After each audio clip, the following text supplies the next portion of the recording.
राजा अनिरुद्ध अपने प्रजा प्रेम और न्याय के लिए विख्यात थे। महल में उनकी रानी महारानी वासंती अपने ऐश्वर्य और सौंदर्य पर गर्व करती थी। महल में एक युवा दासी कनक अपने सौम्य स्वभाव और समर्पण के कारण सभी का दिल जीत चुकी थी। कनक की सादगी और सुंदरता ऐसी थी कि लोग उसकी तुलना महारानी से करने लगे। महारानी को यह बात नागवार गुजरी। उन्होंने सोचा, एक दासी मेरी बराबरी कैसे कर सकती है। उन्होंने कनक को सबक सिखाने का निश्चय किया। एक दिन महारानी ने कनक को महल की सबसे गंदी जगह साफ करने का आदेश दिया। उन्होंने कहा, अब देखती हूँ मेरी सादगी कितनी काम आती है।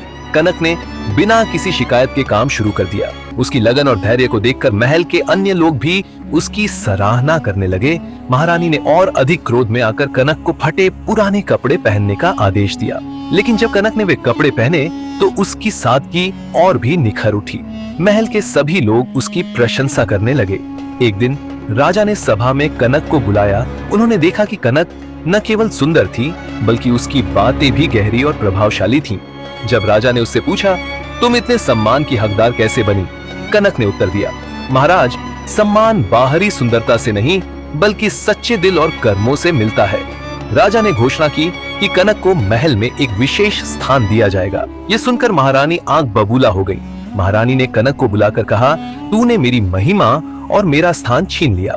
कनक ने विनम्रता से उत्तर दिया, महारानी, मैंने कुछ नहीं छीना, मैंने तो केवल अपना धर्म निभाया। ईर्ष्या आपकी महिमा को कम करती है, जबकि सादगी उसे और बढ़ा देती है। महारानी को अपनी भूल का एहसास हुआ।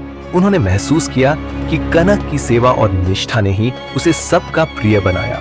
उन्होंने कनक से क्षमा मांगी और खुद को बदलने का निश्चय किया। सच्चा सम्मान बाहरी सुंदरता या पद से नहीं बल्कि सादगी, सेवा और ईमानदारी से मिलता है।